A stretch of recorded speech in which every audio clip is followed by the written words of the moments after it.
Assalamualaikum warahmatullahi wabarakatuh. Salam sehat selalu dan tetap semangat. Kali ini kita bertemu lagi di perkuliahan asinkronus, yaitu di pertemuan ke-8 dengan materi komunikasi audit. Komunikasi audit adalah proses penyampaian informasi antara auditor dan berbagai pihak terkait dalam sebuah audit. Tujuan dari komunikasi ini adalah untuk memastikan bahwa semua pihak yang terlibat memahami tujuan, ruang lingkup, dan temuan audit, serta untuk memberikan transparansi dan kejelasan dalam proses audit. Pada pertemuan kali ini, kita akan mencoba mengulas sedikit mengenai elemen komunikasi audit, hambatan komunikasi dan solusinya, komunikasi verbal dan nonverbal, negosiasi dan skill persuasi, serta teknik interview. Dengan memahami dan menerapkan elemen-elemen dan teknik-teknik yang akan kita bahas nanti, maka diharapkan komunikasi dalam proses audit dapat dilakukan dengan lebih efektif, mengurangi hambatan, dan mencapai tujuan audit secara optimal. Oke, yang pertama adalah elemen komunikasi audit. Ada dua faktor penting yang harus diperhatikan dalam sebuah komunikasi, yaitu faktor manusia dan hambatan dalam proses komunikasi. Faktor manusia atau individu biasanya berbeda dalam hal ciri fisik, konsep diri, keyakinan, kepribadian, serta sikap dan perilaku. Berikut adalah elemen komunikasi audit. Yang pertama adalah source atau sumber, yaitu pihak yang mengirimkan pesan, misalnya auditor atau tim audit. Yang kedua adalah message atau pesan, yaitu informasi atau data yang dikomunikasikan selama proses audit. Yang ketiga adalah channel atau saluran, yaitu media atau metode yang digunakan untuk menyampaikan pesan seperti laporan tertulis, email, atau presentasi lisan. Yang keempat adalah receiver atau penerima, yaitu pihak yang menerima pesan, misalnya manajemen atau pihak yang diaudit. Yang kelima adalah feedback atau umpan balik, yaitu respon dari penerima pesan yang menunjukkan bahwa pesan telah diterima dan dipahami.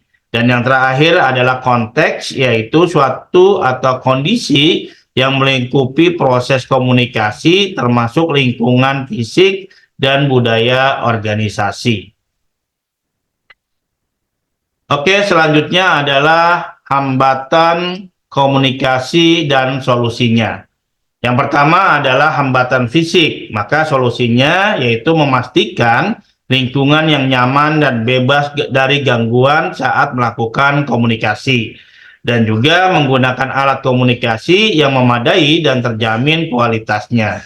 Yang kedua adalah hambatan psikologis, maka solusinya adalah mengembangkan hubungan yang baik antara auditor dan pihak yang diaudit untuk mengurangi kecemasan dan ketidakpercayaan, serta menggunakan pendekatan empatik dan mendengarkan secara aktif.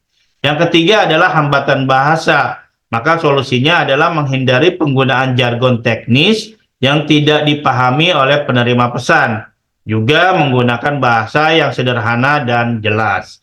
Yang terakhir adalah hambatan budaya, maka solusinya adalah memahami dan menghormati perbedaan budaya, serta menggunakan pendekatan komunikasi yang efektif terhadap budaya.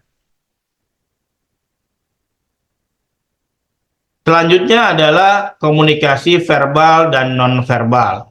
Komunikasi verbal adalah komunikasi yang menggunakan kode-kode bahasa seperti kata-kata dan kalimat.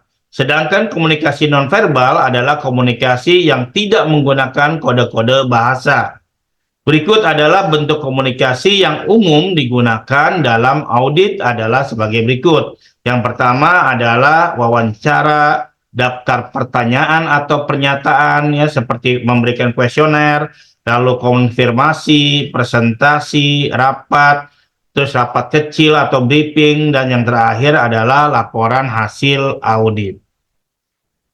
Berikutnya adalah negosiasi dan skill persuasi. Skill negosiasi adalah kemampuan untuk berkomunikasi dan bernegosiasi dengan orang lain untuk mencapai kesepakatan yang saling menguntungkan. Ada beberapa cara yang dapat dilakukan untuk mengembangkan skill negosiasi di dunia kerja. Yang pertama adalah mempersiapkan diri sebelum bernegosiasi, yaitu meliputi penelitian tentang pihak yang akan kita negosiasikan dan juga menetapkan tujuan yang jelas serta merencanakan strategi negosiasi yang baik. Kedua adalah meningkatkan keterampilan komunikasi, kemampuan untuk menyampaikan pikiran dan ide dengan jelas dan persuasif sangat penting dalam negosiasi. Dan yang terakhir adalah belajar dari pengalaman. Berikutnya adalah skill negosiasi, yaitu keterampilan yang penting dalam dunia kerja karena membantu kita untuk mencapai kesepakatan yang saling menguntungkan dengan orang lain. Selain skill negosiasi dalam dunia kerja, kemampuan persuasif juga sangat diperlukan untuk meyakinkan orang lain supaya melakukan suatu tindakan atau mengubah sudut pandangnya. Dalam prakteknya, kemampuan persuasif ini mempunyai fungsi yang beraneka ragam. Di antaranya adalah satu, mempengaruhi keputusan orang lain, menarik anggota tim baru, mengajukan ide baru, meyakinkan orang lain, dan juga memotivasi anggota lain. Pada dasarnya, sifat persuasif adalah kepribadian dari diri masing-masing orang. Kendati demikian, kemampuan ini juga dapat diasah secara perlahan-lahan, yaitu dengan melatih kemampuan berkomunikasi, membangun rasa percaya diri, menjaga koneksi, melatih kemampuan berargumentasi, memahami lawan bicara, meningkatkan kredibilitas diri, dan yang terakhir adalah membangun hubungan yang kuat. Yang terakhir adalah teknik interview. Beberapa teknik komunikasi yang dapat digunakan auditor antara lain untuk memperoleh pemahaman mengenai efektivitas, manajemen risiko, pengendalian internal, dan proses tata kelola audit. Ada dua teknik interview. Yang pertama adalah wawancara dan yang kedua adalah komunikasi tertulis. Wawancara adalah suatu proses interaksi yang dilakukan secara lisan dengan menggunakan metode tanya jawab yang mempunyai tujuan. Wawancara merupakan alat yang sangat baik untuk memperoleh informasi, pendapat, keyakinan, perasaan, motivasi, masa depan, ataupun tanggapan seseorang mengenai sesuatu hal. Sedangkan komunikasi tertulis adalah komunikasi yang diungkapkan kepada komunikan dengan cara tertulis. Komunikasi tertulis ini dituangkan dalam bentuk surat, kertas kerja, memo, dan laporan.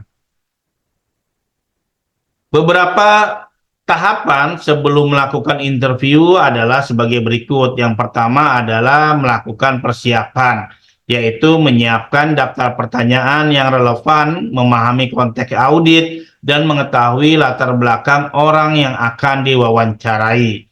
Yang kedua adalah pada tahap pelaksanaannya, yaitu memulai dengan pertanyaan umum sebelum masuk ke pertanyaan spesifik, menggunakan teknik probing untuk mendapatkan informasi mendalam, dan juga menggunakan teknik mendengarkan secara aktif, mencatat dengan baik, dan menjaga alur wawancara agar tetap fokus. Yang terakhir adalah tahapan yaitu penutup, yaitu merangkum poin-poin penting yang dibahas dan memastikan tidak ada hal yang terlewatkan, dan juga mengucapkan terima kasih kepada narasumber.